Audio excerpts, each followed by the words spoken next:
Kanina. Meron kayong mga oras lang nagjo-duty kayo, araw na nag-duty kayo, na ang hirap, challenging yung araw na yun. Okay, so ito yung sinasabi na ng farmer, na parang ang nagtatanim ang farmer, hindi palagi maganda ang lupa, hindi lagi maganda panahon. Ibig sabihin, hindi naman talaga araw-araw maganda ang duty natin. Pero ano ang dapat natin ginagawa? Hindi tayo titigil just because merong mga sitwasyon na hindi maganda. Hindi tayo titigil hanggat hindi natin yung na-produce yung dapat natin i-produce. So, it's not about our environment. Ano ba sinumpaan mong tungkulin? Ano ba yung dapat mong ginagawa? What do you do when nobody is looking? Walang nagbabantay sa'yo. Tama pa ba yung gawa mo? O, ito ba yung aking sinumpaan? Bisan kasi nalilimutan natin na ito yung sinumpaan kong tungkulin sapagkat nagiging familiar na tayo. O kaya maaaring mga kasamahan mo, nilo-normalize na nila yung ganito. Ganyan na lang din ang gawin natin. Let's just work depending sa paycheck natin.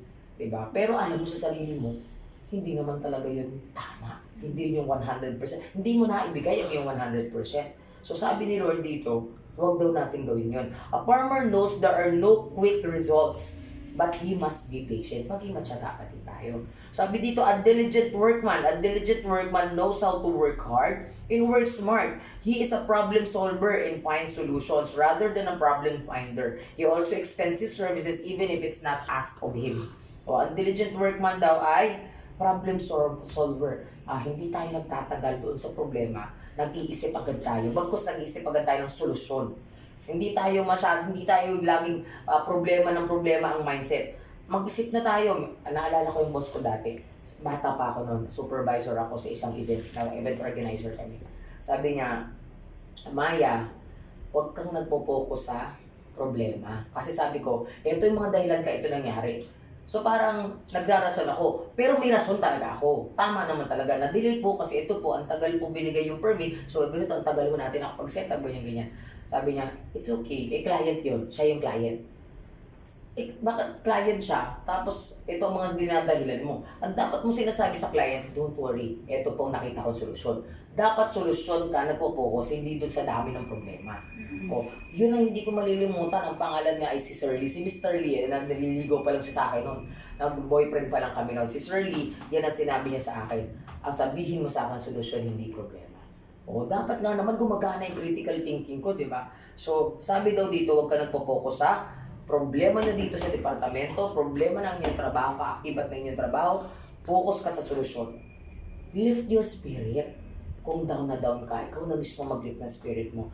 Now, or be a catalyst, ikaw mismo, ipa-uplift mo yung spirit ng buong departamento. Diba? So, a gentle servant, gentle daw.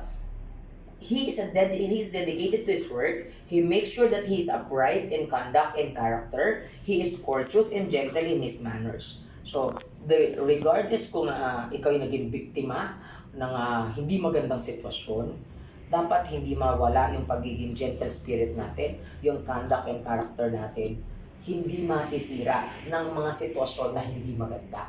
Kasi sa totoo lang, ngayon lang may sitwasyon ganyan, hindi yun palagi nangyayari. Masisira ang character mo just because of one instance na nangyari yun. Just because of one circumstances. Hindi dapat nasisira yung ating conduct and character. So, we step up to it. Ano man yung mag-rise sa mga problema, we go above it. Hindi tayo magpakalubog at sumama na sa agos. Yun ang sinasabi dito.